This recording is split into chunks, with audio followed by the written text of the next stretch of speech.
Hello, everybody. This is a follow-up to the Third Eye Blind, Like a Lullaby recording episode and a couple other recent episodes with questions, comments, thoughtful stuff. So I thought I would bring some of that out. We can all check it out. Sometimes it's hard to dig through and see everybody's comments and responses and stuff. I replied to some of them by typing stuff in, but it's easier for me to get a little more detail and, kind of dig into it more when I can just talk through it. So let's do some of that. Here's some recent stuff. Okay, so this is one that was sent in through the contact on the Audionaut website. And so it is from Mike Schlee, and the comment and question is, thank you for the stuff. The last video with Third Eye Blind raised a question in me that I've often wondered about. I've often heard in various interviews from other producers and musicians that when they recorded a song together as a band in one room, they still made some fixes afterwards. To what extent and in what scope is this possible when everyone is playing together in one room? At one point in the video, I think you mentioned that in a room as large as your studio, the instruments are somewhat isolated from each other. So is it possible to re-record some instruments afterwards using the overdubbing method?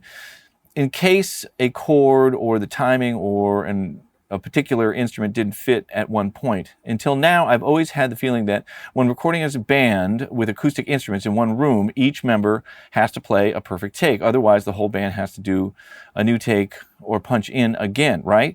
I have the feeling that the leeway might be greater than expected. Regarding this, I'd also be very interested to know if this was the case with your session with Nickel Creek. Yeah, I'll use both those examples to comment on this. Maybe you'll have the opportunity to discuss a mixing session on your channel. Okay, it's a really great question. And it's one of the things that I really love about having a larger room, because the reflections that you get are more delayed because it takes more time to travel to a wall and bounce back, or a ceiling or whatever.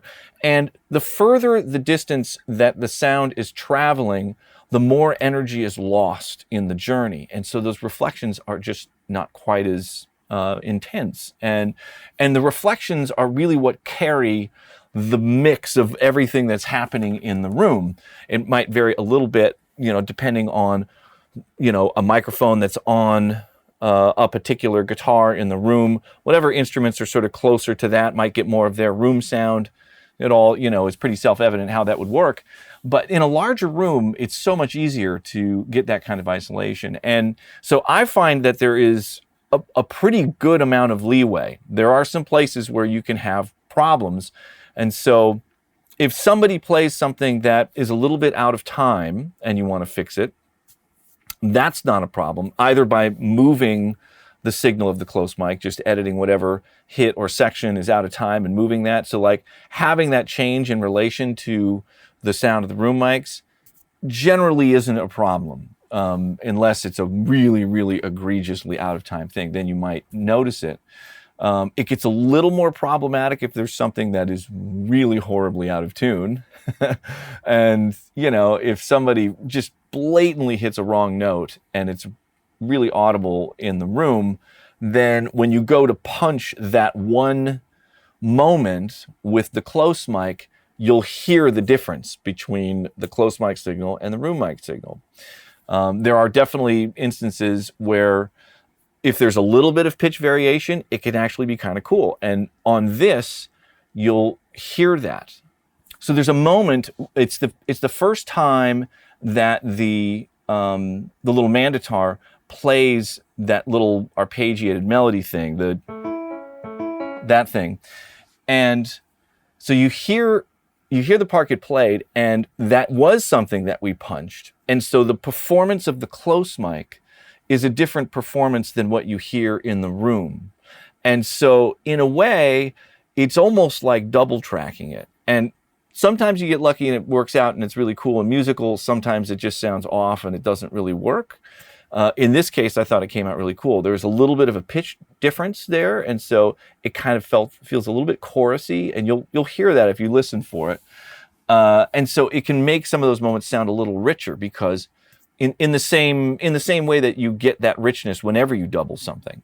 So there's places where it can be a cool effect, and I've gotten less, sort of regimented in how I think about that stuff. If you hear something that needs to get fixed, try and fix it. If if punching the close mic doesn't work, then you got to try something else, but at the end of the day, if you just use your ears, have that be the final judge, punch one thing. If it works and it sounds good, cool, done, moving on, here we go.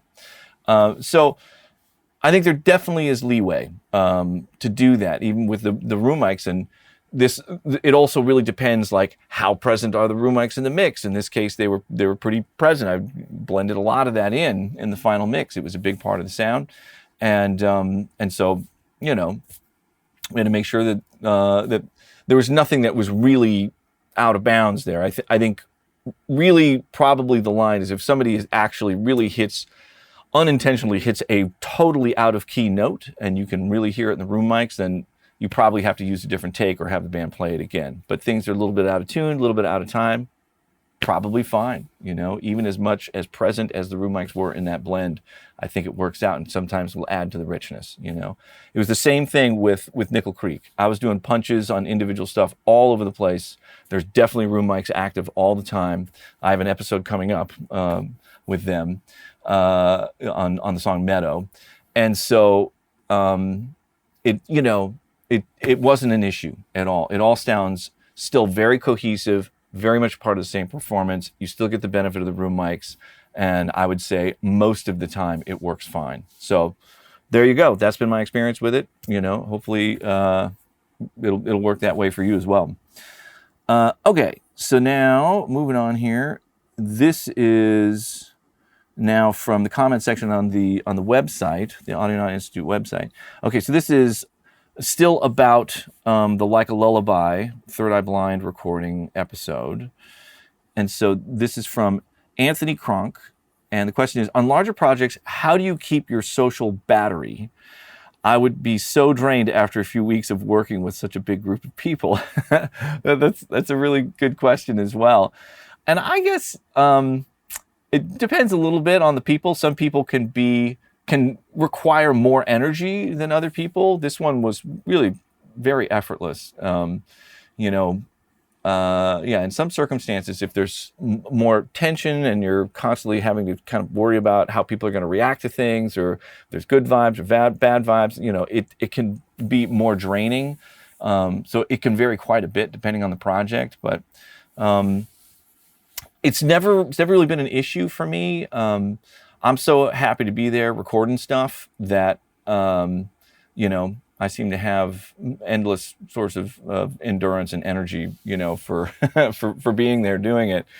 And I try and set the tone a bit for the session, and bring an energy into the room that is positive, upbeat, energized, all of those things, and to try to, like, hey, this is the flow that we're in, just because it kind of keeps everybody more energized and positive, and like, we're here to have a good time. I could show up with a really serious, tone, and sort of withdrawn and not playful, and everybody has to be kind of quiet and be careful about what they say and all that stuff. And I think the whole thing would just kind of feel like it takes a lot longer than when you're all just in there playing around, having a good time, and happen to be recording a song while you do it, So I think the energy and tone that you bring to the session can definitely have an effect on that. But it's every situation is different. So, but every situation is different, and if you find yourself running out of battery for dealing with all of the psychology and socialization in a recording session, it might be better to do it in smaller chunks. Only do three days in a row and take a break or something, and make it more manageable, because it may not be beneficial if you run out and can't bring your best self, every day to the session. So, but whatever works. All right, so then we have something here from Jay Farmer. Okay, I have a question about the room mics, which are awesome, by the way. How much of them versus the rest of the tracks are blended in? I would like to know if you have a general rule of thumb for room tracks of any type. I just finished recording our band, and beyond the usual drum room mics, I captured some guitar room mics when I tracked my guitars, and I'm finding that there is a pretty thin line between can't hear it and dude, way too much. That sounds weird. Yeah, it's a good question. Every situation is going to be a little bit different. This one I was able to lean on them pretty hard because they're all acoustic instruments. There's not a lot of distortion in the sound. I find like if you're using a lot of distorted guitars, the room mics, distorted guitars already are kind of like a wall of noise, and there isn't a lot of space to have the room sound kind of breathe through. And so sometimes it's not as beneficial in that context. And I like to add it to give a sense of the space that things were happening in. The room mics can add a few qualities that I think are so incredibly important. They can give a sense of just sort of the power and explosiveness of what was being captured. That's certainly the case with drums. Drum recordings without room mics, they can sound really close and punchy, but often don't sound explosive and powerful the way you can get it with room mics blended in, or room mics entirely. And with other things, like in the context of this song, adding the room mics just gave this sense of space and dimension. So everything's not just sort of like this flat two-dimensional thing that's parked in the stereo field somewhere. And so, but I think your instincts are good, that like it's good until it's not, and just turn it up until it sounds bad and then turn it down a little bit. That's my favorite way to set a level. I always like to know what is too much, because you'll never know if you have enough until you know what is too much. So that's what I always do. Just turn it up till it's too much and then come back a little bit. And in this, when I was balancing the room mics, I am definitely listening for the detail of the performance to make sure that that's not really getting lost in there somewhere. And so I can still hear just the intention of the performance, like everything about what's being played dynamically that is important is not getting lost in there, and it's really just adding this cool environment for it to all live in and give this sense of depth and space to it. So hopefully that answers the question for you. That's how I've been approaching it. Okay, so next one we have is from username JD. And they're saying, maybe it's just me, but after listening to the mix on Spotify, I'm finding the amount of noise and hiss on the record bordering on being distracting. It's a great video, though, and as always, enjoyed it immensely, blah, blah, blah, thanks. And so, I think it's a fair critique there. I did my best to manage the noise, but once you get a lot of acoustic instruments, they're not amplified, so they're not super loud. You're cranking a bunch of stuff. I'm using a bunch of old vintage gear. The preamps aren't quite as quiet as other things. I'm also using ribbon mics in places, so you got to turn up even more gain.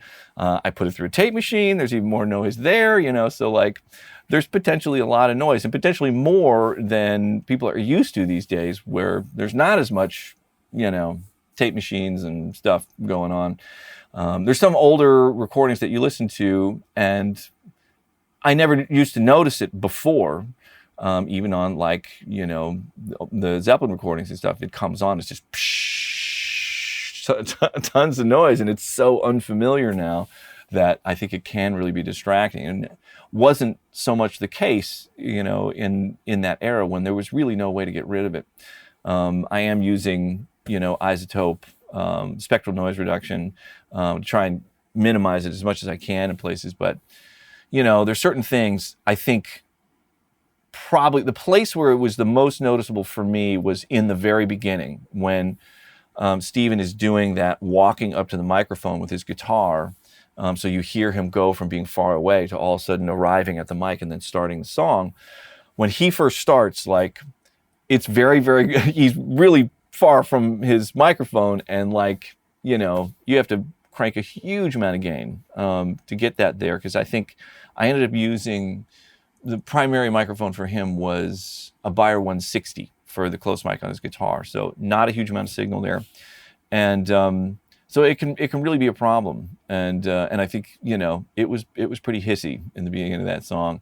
And there's also some places the microphone that was on the little Manditar gave me some problems. There was like some buzz, an artifact or some high frequency buzz in there. I had to try and filter out. There's some other things. So I don't know if you're hearing that or what was going on, but yeah, that's a constant battle when I'm using this much vintage gear. It can be really challenging to really eliminate that entirely. So I think I may be more tolerant of it. I just listened to a lot of old recordings and I grew up with it. It doesn't really bother me as much, but I'll see if I can do better next time. Okay, so then we have, this is from username Pure Shred, and they're saying, okay, 2 questions about mic placement. The video shows band members returning to their instruments for more takes while you're in the control room. How do you ensure guitars, or mandolin, bass, etc., stay positioned properly? I find it hard enough to keep acoustic guitars from moving halfway through a take, let alone trusting players to line it up after a break. But then again, these guys are pros. 2, I'm surprised vocals were out in the open, no gobos or anything. To have a good room. Is that your standard approach or only done in this case? Okay, so for the first one, getting people to stay consistent with their mics, these players were good about that. They were paying attention and making an effort to line themselves back up with microphones. And I think in this context, it's a little more forgiving because this is not a solo instrument. It's a collection of instruments that are also being picked up by room mics.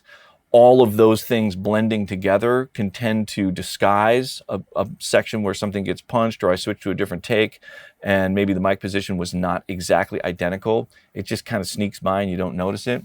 I have had instances where it's just a solo instrument by itself playing either an intro of a song or just that instrument and a vocal. And man, the slightest change in the mic position is it's extremely noticeable. I had that on the Slash record, and I think it was the first one. It was the first Slash record, and it was a song where Slash played this nylon string sort of classical guitar intro for the song, and I apologize, I don't remember the name of the song. Let me see if I can figure that out really quick. So it was the Saint is a Sinner Too that he did with Rocco DeLuca. Really, really cool track.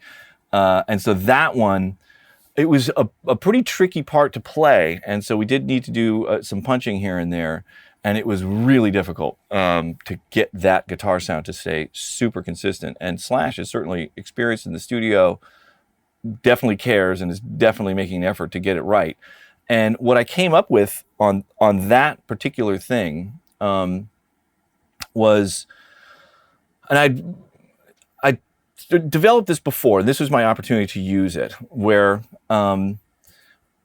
you take 3 little lasers, little like spot laser things, and these ones had a latching switch so you could just turn it on and leave it on, and I put them in sort of like a little triangular pattern, a little pyramid pattern on a stand.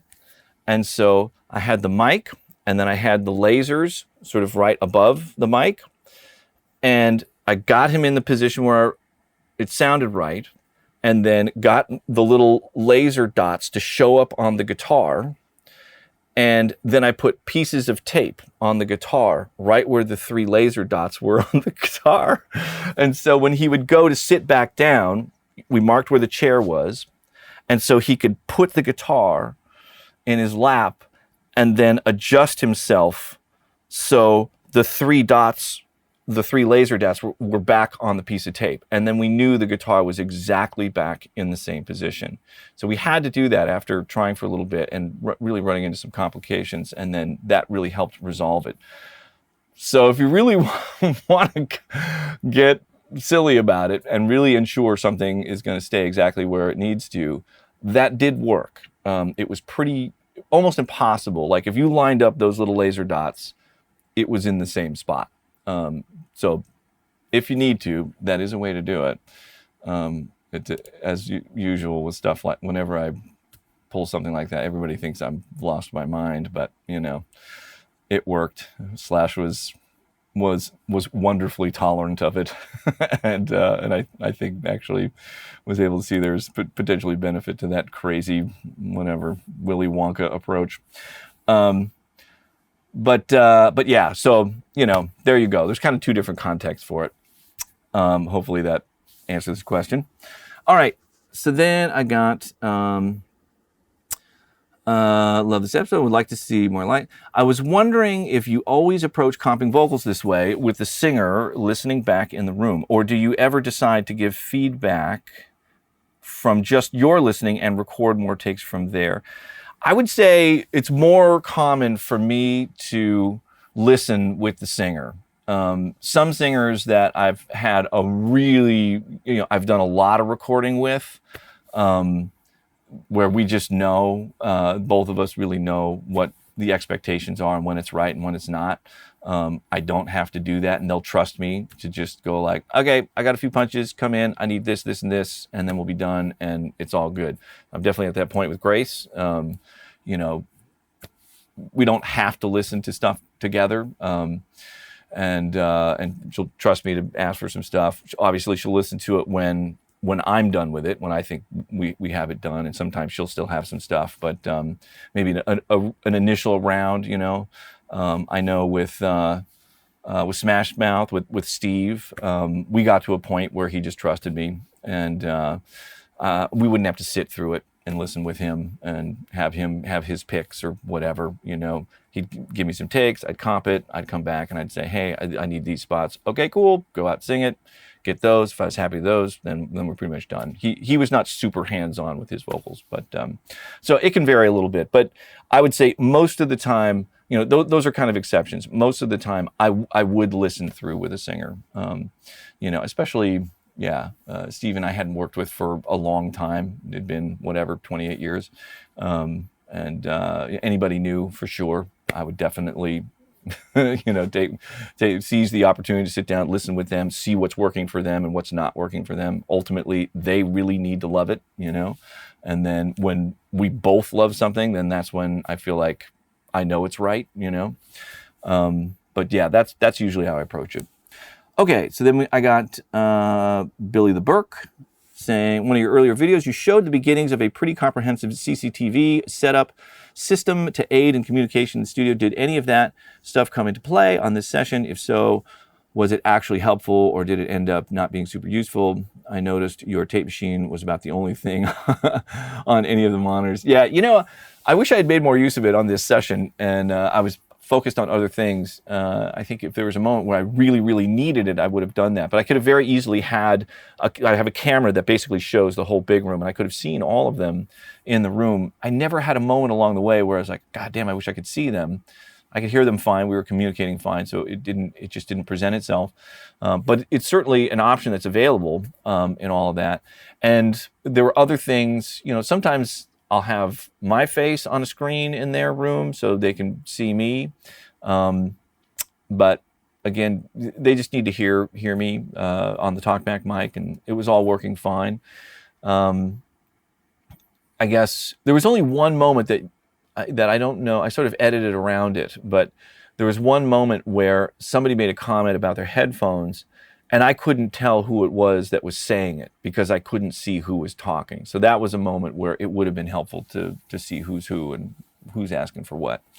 But I think on the next one, I'm going to make more of an effort to make use of that setup because I think it is useful.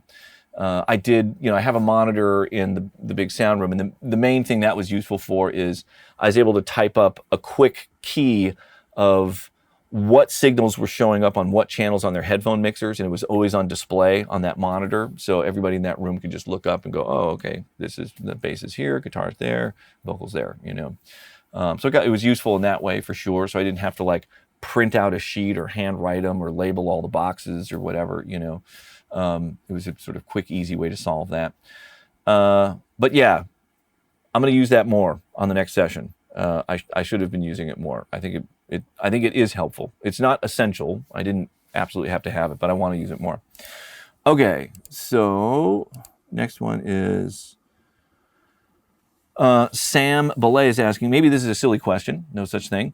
But how do you keep everybody warm in a quiet way in such a big room when outside it looks to be quite cold? It was quite cold, probably in the teens there, and in good old Vermont, it gets quite cold in the winter. This was December, probably second week of December. So, I opted to not go through all the cartwheels and cost of trying to have a perfectly silent heating and air conditioning system in there. It's so expensive and such a pain in the butt to do, and potentially introduces compromises that I didn't want to make in certain ways. That I would rather just turn it off when I'm recording and turn it on when I need it. It's not that big of a hassle to do that, and the savings and cost is substantial. It's a big deal. And even when people have gone to the end of the earth to get it perfect, say, use the RCA Nashville Studio A as an example, when I was recording Nickel Creek there, they put a huge amount of effort into getting that air, climate control system as quiet as possible. Still couldn't have it on. You could turn it on, and when you're standing in the room, you wouldn't hear it. But when the mics were going, and with really quiet instruments like that in a big ass room mics, whatever, man, you turn that stuff on. There's a rumble in there that wasn't going to work. So even after all the expense that they took to get it right, still didn't work. I had to turn the thing off. We were turning it on and off, between takes. So in this context, when we're trying to keep it warm, certainly whenever there's going to be an extended period of time between takes, it's a forced air system. Turn it on. It warms up the room great. That room is really, really well insulated, and so it holds on to the heat or the cold really well. And it's all brand new doors. All the seals are really good. It's a very, very stable room with its climate control, and then. The ones that I really like, there's these like parabolic radiant heaters. It looks like a radar dish, and they've got a heating element in the middle, and so it focuses all that heat in a specific direction.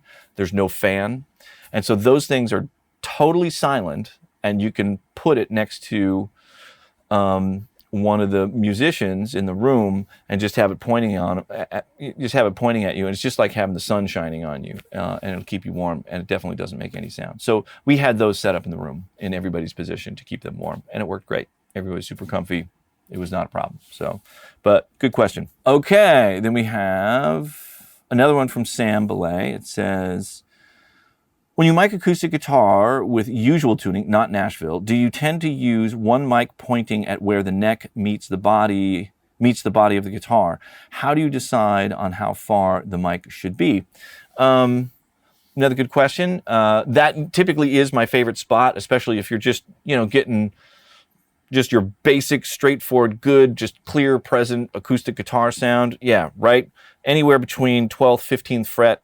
You can point it at it. Lately, I've been finding that it sounds somehow more balanced and smoother when I don't go straight on. And so on the Nickel Creek record, I was taking the mic down below and sort of coming up at an angle. That was definitely the case with the mandolin. That was a big discovery for me with the mandolin.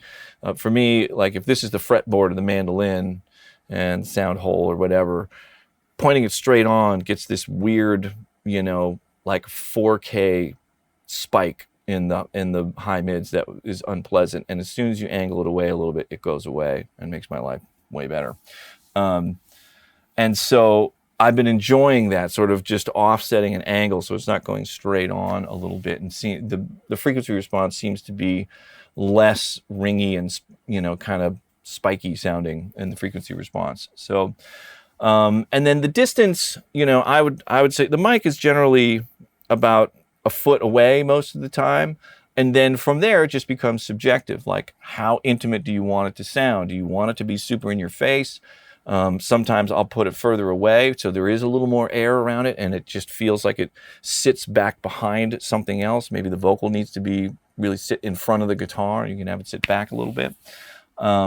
So those choices I think are more subjective, but and generally it's probably a little over a foot away is usually kind of a sweet spot for me. You can go a couple feet if you want it to be have a little more air around it. You can go as close as like 8 inches, and then it's like really right up in your face. So that's sort of my general approach there.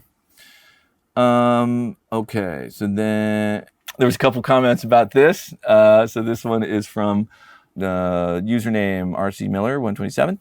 The comment is, Eric, you should fix the position of your CPU monitor. Sorry, I know it's obnoxious to watch one of these videos and point out little things, but it's going to kill your neck and back to be looking down like that. The video is wonderful. Thanks. Okay, thank you for saying that. I know it's not ideal. And I was interested when I saw this footage. I was like, wow, is that really what I look like when I'm sitting at that thing? That doesn't look super smart. Because I don't notice it when I'm sitting there. And when I'm doing these things, my posture and everything is much better. For some reason, when I'm working on stuff, I like to get down in and I kind of lean into the monitor and lean into the speakers when I really am like focusing on hearing a lot of detail. And I think that sort of affects my posture.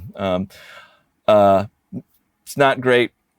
It's a point well taken. I'm gonna work on that. But so far, hey, this could go wrong at any second. But so far, back feels fine, neck feels fine. I generally don't have issues with that. So hopefully it stays that way. Okay. There's a comment from Strange Bird Recording. Hi, Eric. When you're tracking, like in this video, are you stemming things out to the summing rig and monitoring back off of it? Or are you just keeping it simple and listening straight off Pro Tools and saving summing for mixing only? Curious your workflow. Thanks for the...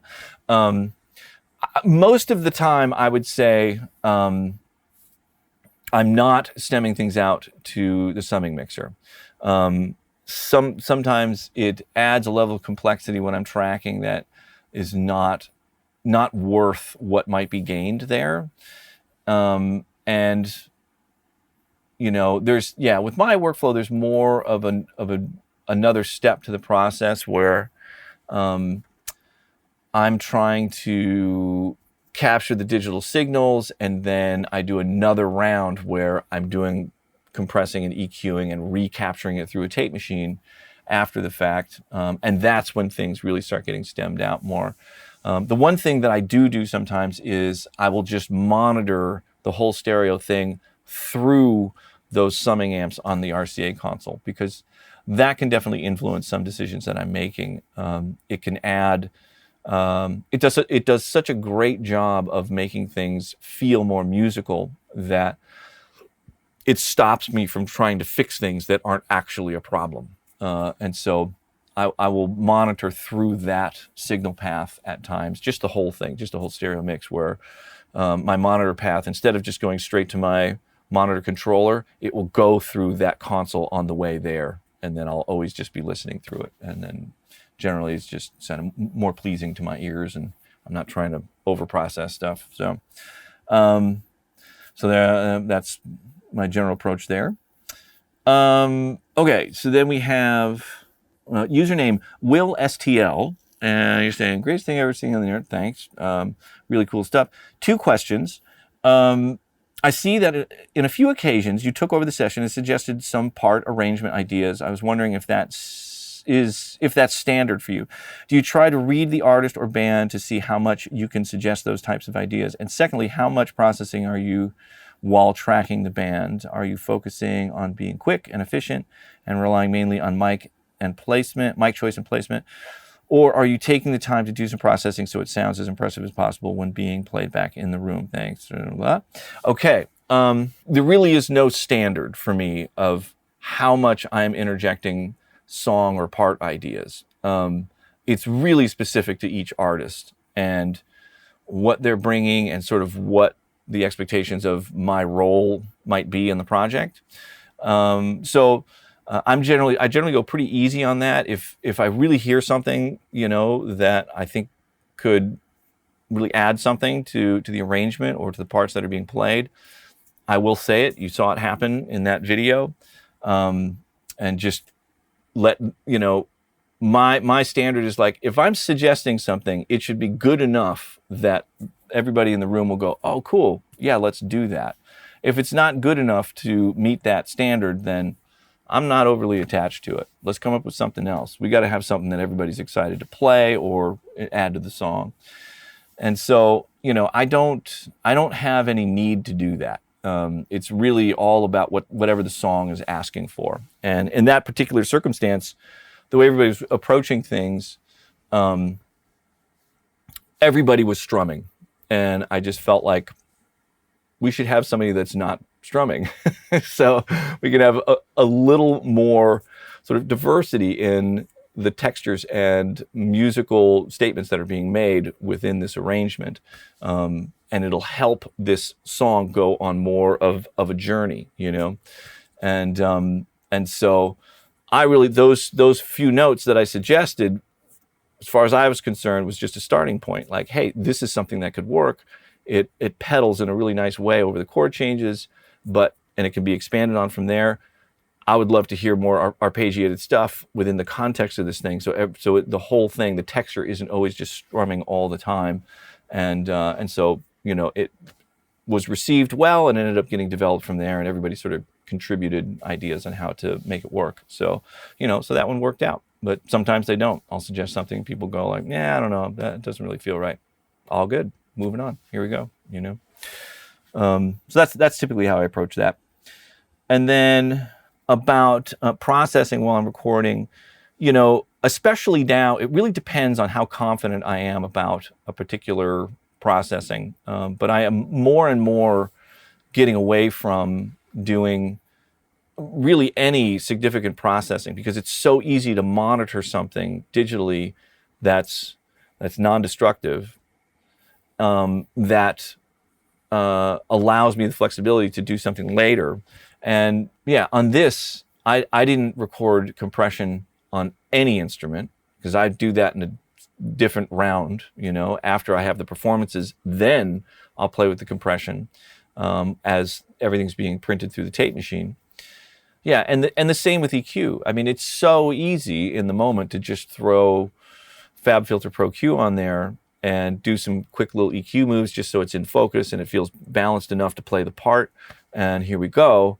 And then later, commit things. You can. It was nerve-wracking back in the good old days. A lot of things about it that was great, but you could make some moves in the moment that you cannot undo, that are not good, and then you're fucking stuck with it. It's like, it was kind of nerve-wracking, and I think there were times when it compelled me to do things in a more conservative way, to not, if I'm going to err, I'm going to err on the side of I definitely don't want to over compress. And so I would sort of under compress always, if I'm going to use compression. But often with the tape machine, I can't get this to go on the tape machine without some degree of compression. And so a lot of things would end up getting compressed twice. One to sort of get it so I could get it on the tape machine without it being all hiss in the quiet parts, and then compress it again in the mix to sort of finish it off and not run the risk of over compressing it. But the way the workflow can go now, there's no reason to have to do that. I just leave any hardware processing off, and then do it when I have the time to really actually make sure it's right. And I think when we get into the mix deconstruction on this song, we're going to see that's important. It was interesting the way that whole thing went. But yeah, that's my general approach there. I go very, very light on committing to processing on the way in. I'll monitor stuff on the track that has zero latency. So it's like, FabFilter stuff is like that. I have a handful of things that I use that will definitely get things close enough so they'll hear something in their ears that, is inspiring to play with. And I just, do it that way. Okay, so this is from username Frank Aranda. Hopefully I got that right. And he is saying, hey, Eric, are you doing mic level cable runs from the tie lines of your recording room all the way to the control room? Are you doing any audio over Cat5? The answer is yes. I have basically changed. For a long time, I was a huge proponent of having mic preamps out in the sound room. There were a lot of things about that were just kind of a pain in the ass. Occasionally it was beneficial, but in the long run, I just had a couple of realizations about it that, most of the records that I really, really loved the sound of were not recorded recently, and most likely they had mic tie lines, mic level tie lines. That's been a convention for a very long time, and so and it wasn't a problem for them. So I don't think it's a problem now. And there's other things I discovered. There are certain vintage preamps that are balanced with a transformer. Yeah, the output is transformer balanced. Running a long capacitance, a long cable run with a lot of capacitance after a transformer balanced circuit has its own pitfalls as well. So that can cause crazy things to happen. Adding a lot of capacitance to a transformer balanced output can cause ringing in the transformer. So I discovered that, like with those old Altec, whatever it is, the 1567 preamp, whatever that thing is. And so there's some pitfalls there as well. It's not always better, to do it line level.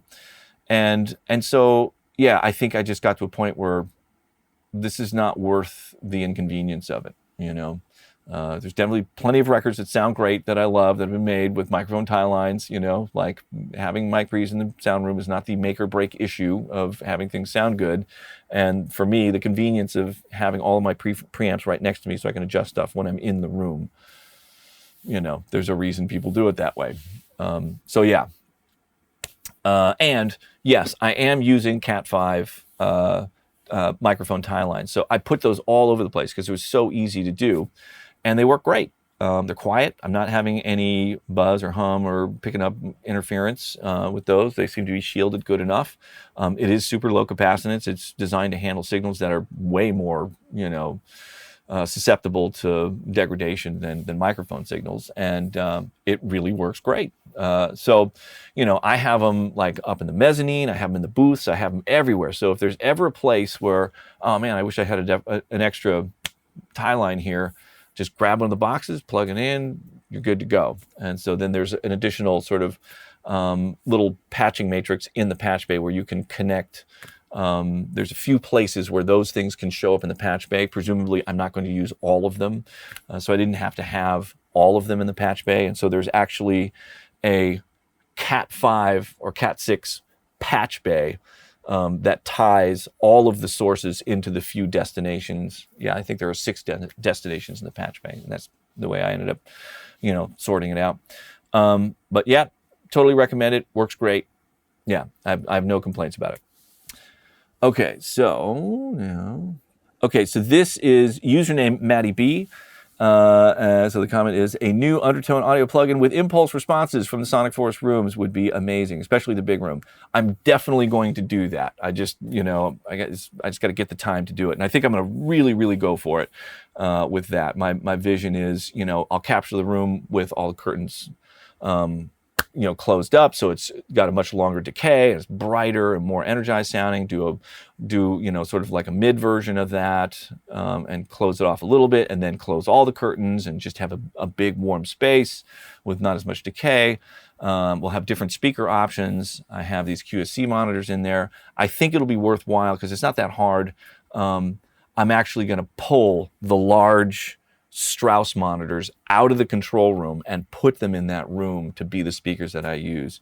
Man, I don't think anybody's done that, and those speakers would be amazing for it. So I'm going to do that at some point. I don't know when, just, whatever, juggling, trying to prioritize whatever stuff.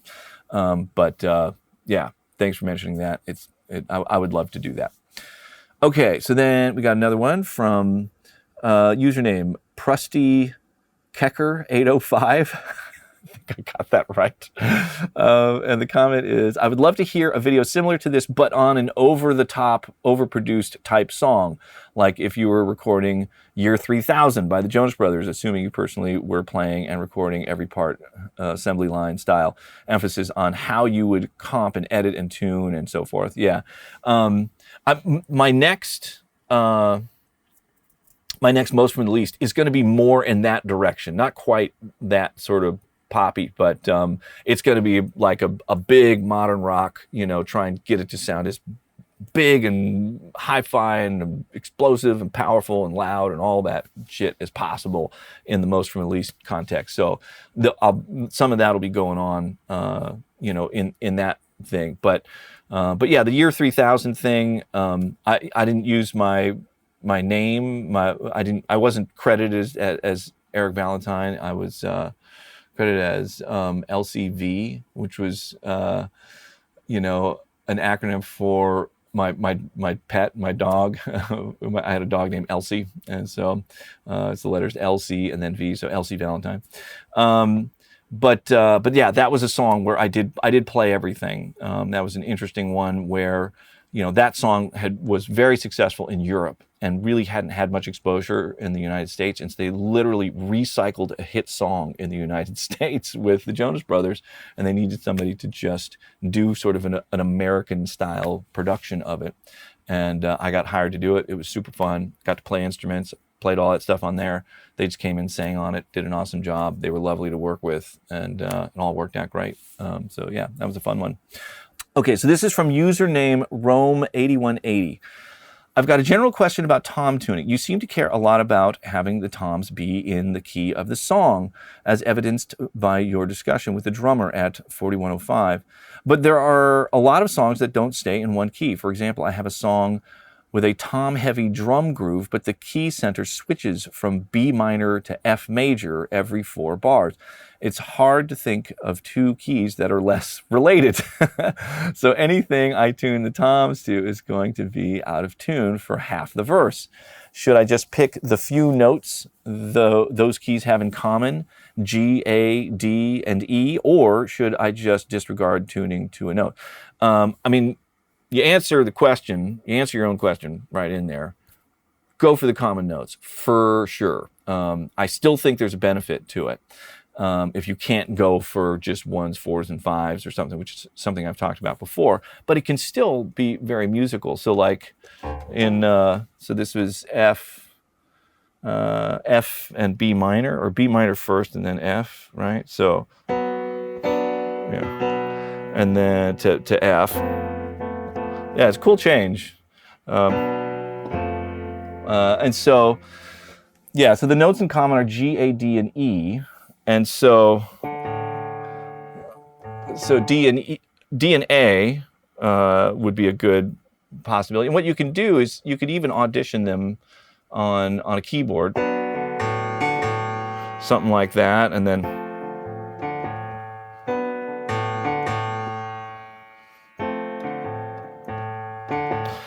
it's I think that's still very musical between the two, and it has a particular feel to it. It really depends on what you want this to feel like. So, yeah, if you switch to D and G, then you start to, for the B minor chord, you start to get into a major 7 kind of feeling. And then, yeah. So that definitely feels different than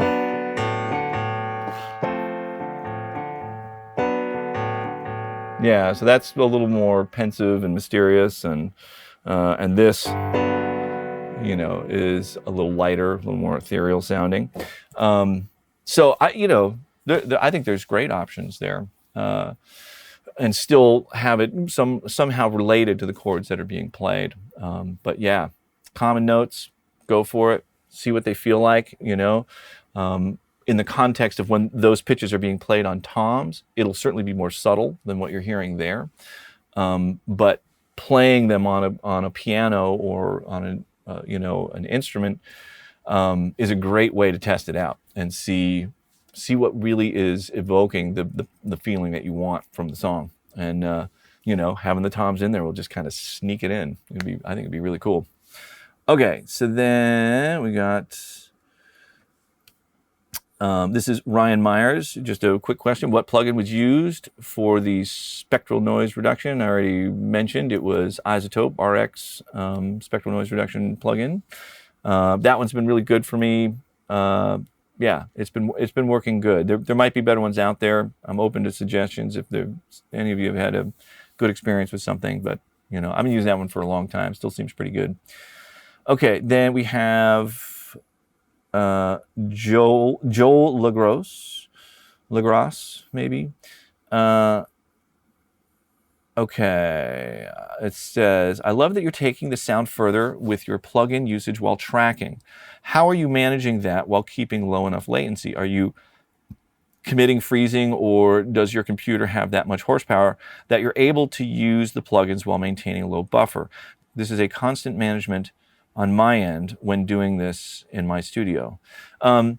Yeah, when I'm tracking, I limit myself to using plugins that are zero latency plugins. I try and, I have to keep the overall hardware buffer in Pro Tools as low as possible. I would never go over 128. It definitely gets very noticeable, I think, for the players at that point. And so, yeah, I just try and stick to doing very simple, basic stuff in that context. And hopefully, the sounds that are coming in from the microphones are close enough that it doesn't require any radical processing to get it to sound right for people. So that's generally how I approach it. Yeah, there's just some plugins that are too latent to use. There are definitely times where it's like, I'd love to use Soothe on this. I'd love to hear Soothe on this right now, but I can't. It's just way too much latency for that plugin. So I just wait for that later. Try and get as good as I can without it. Keep the latency low.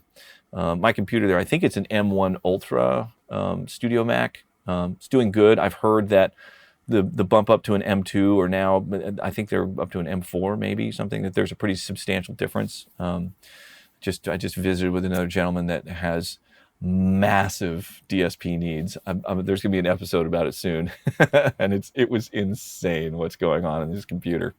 Fuck yeah, just insane. So I'm excited to share that. It's coming up soon. But yeah, keep the latency low. I don't think it's too destructive for people trying to play. And you mentioned freezing or committing, and I can't do that if I'm monitoring things on input while tracking. And so there's no benefit in that moment. If once things are captured, then sure, you can freeze stuff. But yeah, I haven't had that much need to do that. And with my stuff, the freezing. Occasionally I'll commit stuff.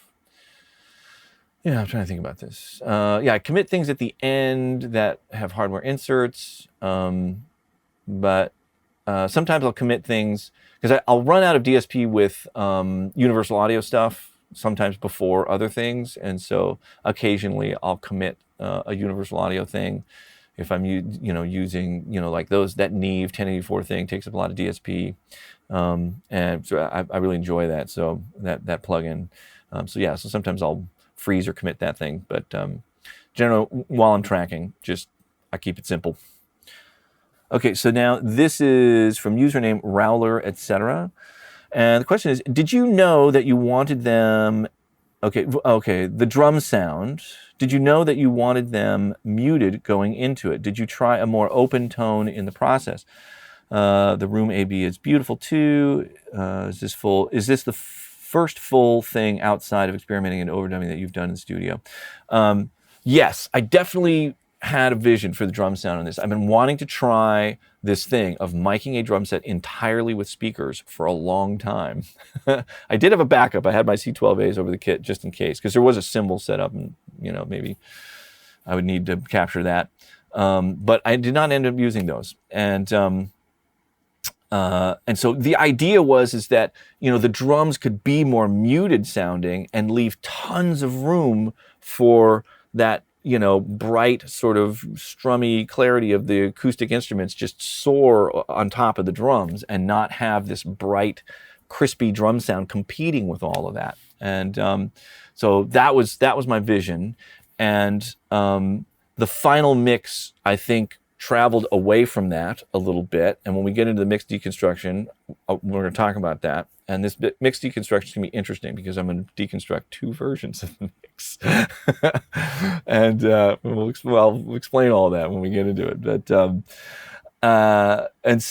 But yes, that was always what I was picturing for it. And so it was a cool way to go. And you'll see that the end result was really pretty simple. What ended up getting used, I pretty much didn't use the speakers that were close up, but we'll get into that. What ended up working in the mix. So, okay, so then we have from username Jens Mueller. Thanks for the okay. Your comment at 40 minutes. For me, it really helps to have a latching talkback instead of momentary. That way, it's easier for me to just leave the talkback open during all those discussions and have the drummer be a part of it. It's a really good point, because I was making the point that the drummer is sort of stuck and people are sort of cutting in and out and giving direction, and there's times where you don't know what's being said, and I think my monitor controller does have the option for a foot pedal, and I could probably get a latching foot pedal where I could do that, just have it stay on. And it would be useful in those moments. Also really useful if I'm holding an instrument, because sometimes I need to do that to give examples of things. So I'm going to try and get that set up. Thank you for reminding me. Here's the pitfall, and I've seen it happen, and it's a bummer when it does, is somebody turns on that talkback mic and forgets it's on, and says some shit that they didn't want somebody to hear. That shit is dangerous and can really fuck up a session. I've been at the one holding the button when somebody in the room starts saying something like, whoa, pull my finger off before, as soon as I get a sense of where the comment is going, just let's try and, share stuff that's going to be constructive for this session. I do try and manage that a little bit. In general, I'm very, very into having everything be totally open and honest, and everybody gets to hear everything. But there are some things that are just not helpful. And some people are better at coming up with the right things to say in the right moments than others, I like to think I've gotten pretty good at it. I'm very careful and very thoughtful about what I say to people in those moments. I'm not perfect. Sometimes I screw it up too, but I really put a lot of care into what is being communicated to somebody that is in the process of playing an instrument or performing or doing something. Their emotional state is extremely important. And so I'm very, very protective of it. So that's the only pitfall with having a talkback mic latched on, in a room, and somebody walks in, it's like, man, why is that motherfucker playing this part, or whatever, and you're just like, oh no, that was not good. But there you go. That was a great observation either way. Okay, so now here, this is still about Like a Lullaby, and this is now comments from YouTube. So this is username Kevin Styles 2203, I think. Thanks for sharing. Okay. And the simple question: what was the tracking reverb you were using on Steven's vocal? Man, it's this Sound Toys Superplate. Woo! Boy, do I love that reverb. That is a great reverb. Just the default patch. There's a few different models of different plates in there. They're all really cool. Some are a little brighter, some are a little darker. But the main 140 model that they have in there is so good. It's really musical. So I was using it all over the place on this session. I was monitoring it on Steven's vocal. I think it was on the drums.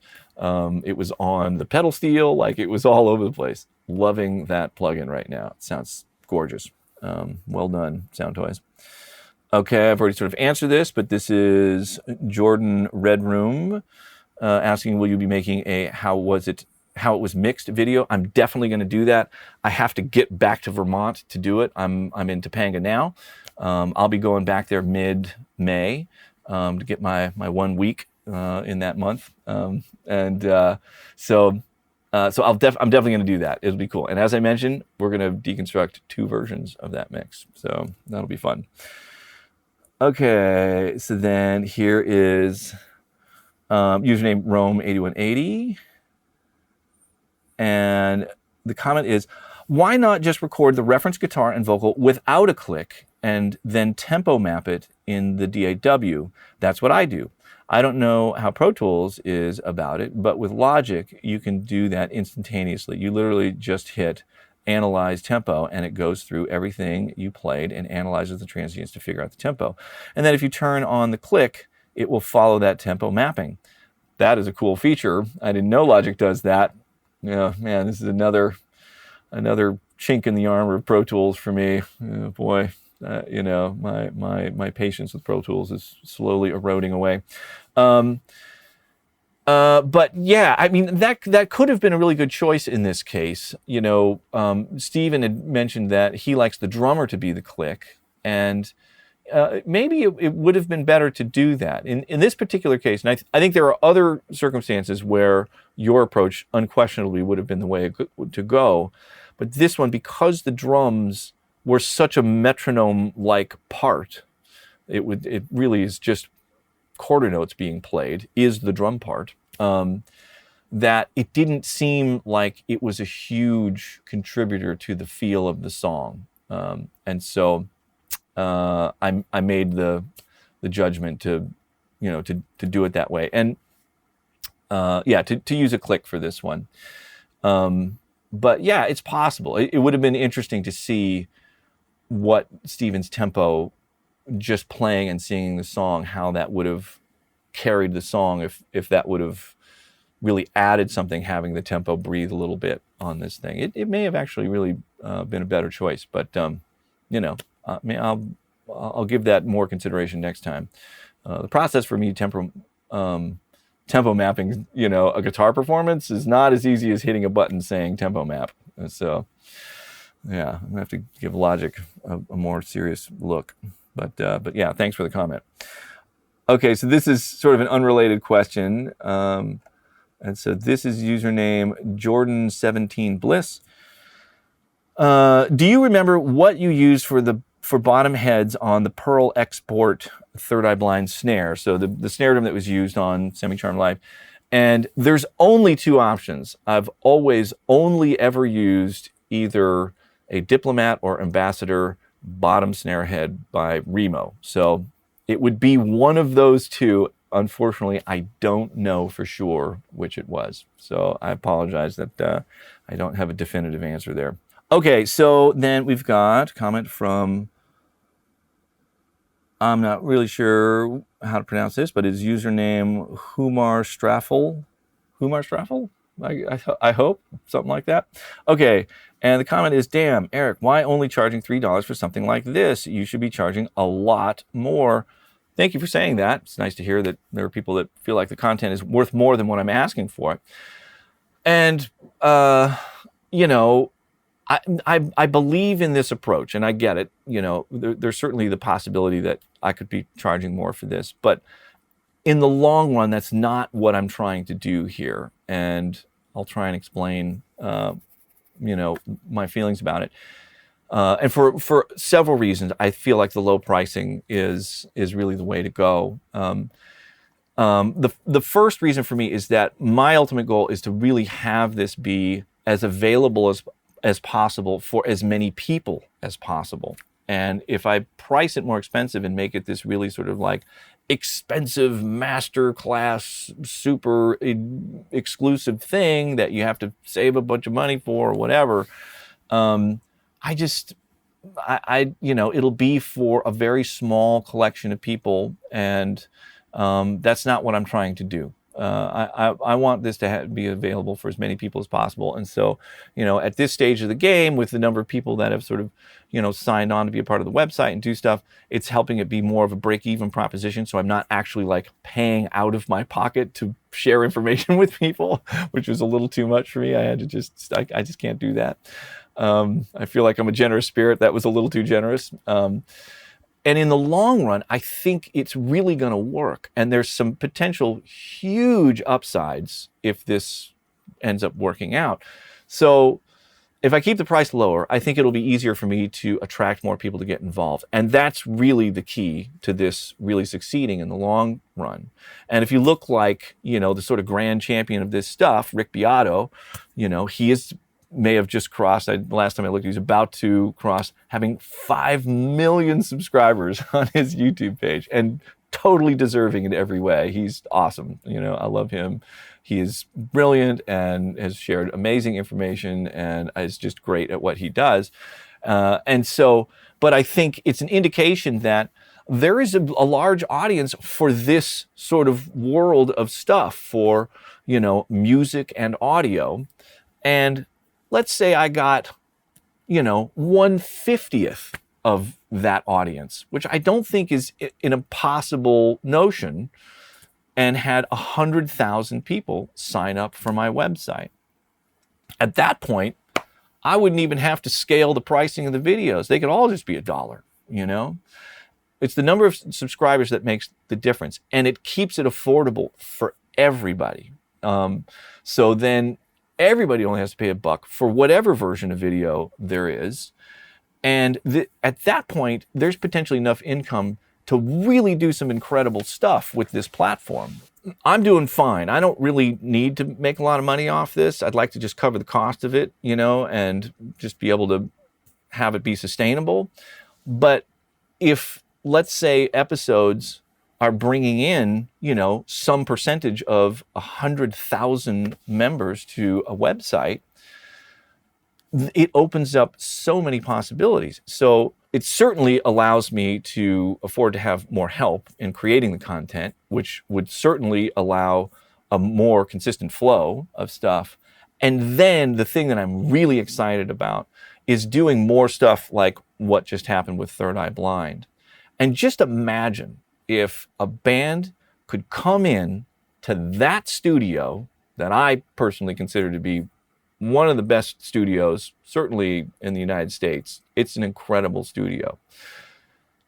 Work with me or anybody, whoever they wanted to work with, to come into that studio, and all they have to do is let it be documented and shared and get paid to record a song, and actually make money recording the song, which then can be released in whatever other way they want.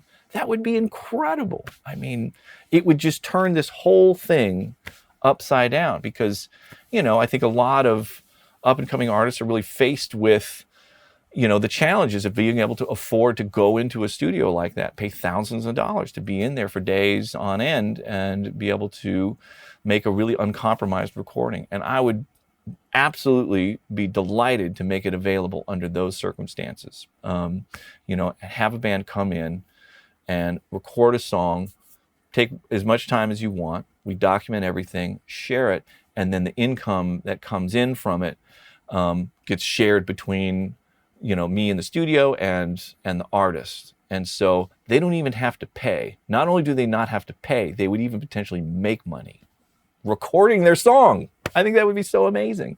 And just, every person that watches it, all they have to do is pay $1 to see that experience. I think it would be an incredible new way to approach this. So that's why I think this is the right way to go. I think there's the other obvious issue that I am competing with an endless supply of free videos on YouTube. And so I think that ship has sailed. I don't think you can, put this stuff out here and charge, a super premium for it. People are just going to go where it's free, because there's good information on YouTube all over the place still. I'd like to think that my stuff is maybe a little more detailed or in depth or whatever. I'm not doing the 5-minute 10 best mixing tips thing, and maybe it has a little more value than that, but still, there's great information on there. You can find out tons of good stuff that will help you record awesome. And so I don't think it works anymore to charge a premium for things. So, and I think it can totally work, making it for way less than a cup of coffee. So that's my feelings about it. I appreciate the sentiment that, there's more value there. And I think as this thing progresses, I'm totally in for the long haul on this thing, even though it's not really making, you know, a significant amount of money for me to be able to pay artists to come in and record, that kind of thing. I think it will get there. And I'm totally here to, you know, push it to that goal and try and get there. So I appreciate all your support and people being into this, and I think it's going to pay off. So thank you everybody for, you know, being involved in this. Okay, so then here are a handful of comments that popped up on the most from the least video. These are all on the website comment section. So this is from BK Coondog.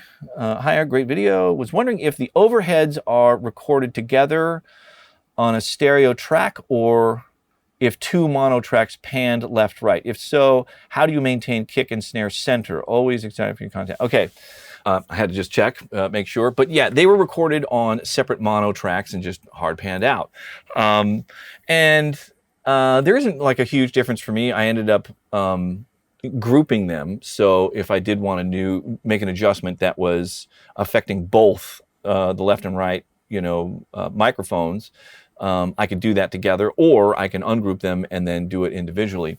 And I think in this case, there was the possibility that I might need to process them individually. I think I ended up, some soothe stuff only to the microphone that really had more of the crash cymbal in it, so I wouldn't mess up the other side when I was trying to managing some harshness in the crash cymbal. So it sort of made moves like that a little easier. And you know, I think I'm not that concerned about maintaining the center. I am using close mics that are pan center. Especially on something stylistically like this, that's more of a sort of vintagey sounding thing where, you know, like if you listen to the Led Zeppelin recordings, the snare drum is clearly leaning to one side and the kick drum is clearly leaning more to the other side, because there's a mic over the hi-hat, rack tom, and snare drum, and then there's a mic over here sort of looking at the batter side of the kick drum. And so this side always invariably would have more of the attack of the kick drum, and this one would have more of the snare and all that stuff. So it doesn't really bother me. I think it's more of a modern convention to have this like laser focused, centered kick and snare, and it's probably important when things get really dense and there's a lot more going on. But you know, this wasn't like that. This was more sort of vintage sounding thing. And it's okay for me. If the kick leans a little one way, snare leans a little bit that way. It didn't seem dramatic on this. And also the mics were very close to each other, so the phasing was really tight. They were probably maybe about that far. The phasing ends up being really tight. But this mic definitely had a little more snare than this mic, for sure, you know. I also sort of offset the mics. They're not directly behind my head. They're off a little bit more to get it so the XY pattern is sort of looking down the void between the two toms. I wanted to try and get the toms to be oriented more left and right, because if they were right behind me, then, you know, the rack tom didn't really end up off to the left a little bit. So I don't know. There's ways to play with it, with the positioning, to get everything sort of balanced out. But in this one, the image was pretty tight. The close mics helped center it a little bit more, and stylistically not essential on this. So, you know, I don't know. Hopefully that answers the question. Okay, so then there's a user named Don, D-A-A-N. Can I download this video so I can watch it offline on a train? Probably not, because of the risk of piracy. Sort of answered the question there. I wish that wasn't the case. I would love to make it available that way, because I know occasionally I like to be able to do that.